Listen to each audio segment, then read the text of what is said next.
This video is sponsored by EduQuest online courses. EduQuestல நிறைய digital marketing சம்பந்தமான courses அவைலபிளாக இருக்குது. மிக குறைந்த விலையில் மிகச்சிறந்த ஆசிரியர்களை கொண்டு வகுப்பெடுக்கிறார்கள். அதில் அனைவரும் சேர்ந்து பயன்பெற்றுக் கொள்ளவும். The struggle to find courses that truly speak your language, it's finally over. Welcome to EduQuest, where learning is made just for you. At EduQuest, we bring you a wide range of online courses, from career building programs to skill boosting masterclasses, all in your regional language. Because we believe language should never be a barrier to success. Our courses are tailor made after understanding what today's learners really need. So why wait? Start learning the smarter, simpler way only with EduQuest. Visit eduquest.courses and explore your next course today. And hey, don't miss out on our exciting offers and promotions.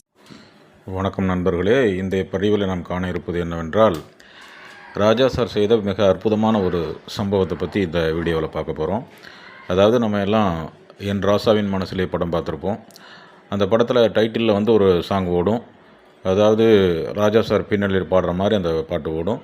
அதாவது குயில் பாட்டு ஹோ வந்ததென்ன இளமானே, அந்த பாட்டு ஓடும். இந்த பாட்டு அந்த படத்தில் எந்த சுச்சுவேஷனுக்காக வச்சுருந்தாங்க அப்படின்னு பார்த்தீங்கன்னா, அது ராஜ்கிரண் மீனாவை அடிச்சிருவார். அவங்க மயங்கி போட்டு விழுந்துருவாங்க. விழுந்திருக்கும்போது இவர் பார்த்துட்டு பெண்ணோட மனசை நம்மளுக்கு புரிஞ்சிக்கவே முடியலைங்கிற மாதிரி ஒரு மனவேதனோட வெளியே வருவார். அப்போ குயில் பாட்டு ஹோ வந்ததென்ன இளமானே அது போடுற மாதிரி அப்போ ஷூட் பண்ணிவிட்டு படத்துக்கு அந்த பாட்டை போட்டு அந்த சீன்லாம் ஃபிக்சரைஸ் பண்ணியிருக்கிறாங்க.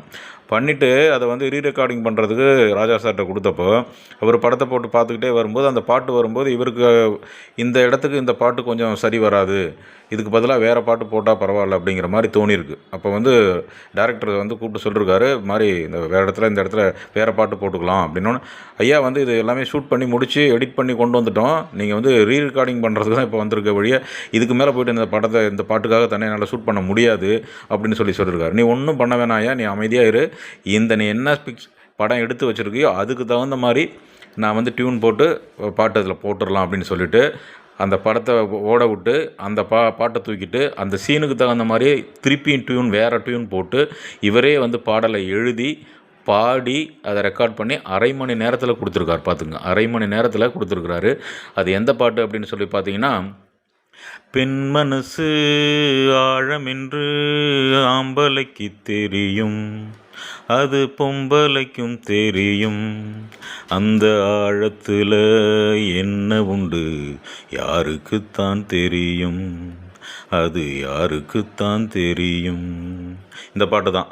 அதாவது இதுக்கு பதிலாக முன்னாடி அதில் அந்த இடத்துல இருந்த பாட்டு என்ன அப்படின்னா, குயில் பாட்டு ஹோ வந்ததென்ன இளமானே, அதுக்கு பதிலாக தான் அதை ரீப்ளேஸ் பண்ணிவிட்டு இந்த பாட்டை போட்டிருக்காரு. ஆனால் நம்ம பார்த்தீங்கன்னா அது இந்த இப்போ பெண் மனசு ஆழம் என்ற படத்துக்கு இப்போ அந்த பிக்சரைக்கு எடுத்த மாதிரியே இருக்கும். அந்த படத்தை அந்த பாட்டை போட்டு கேட்டு பாருங்கள், அப்படியே பொருந்தி போகும், சூப்பராக பொருந்தி போகும்.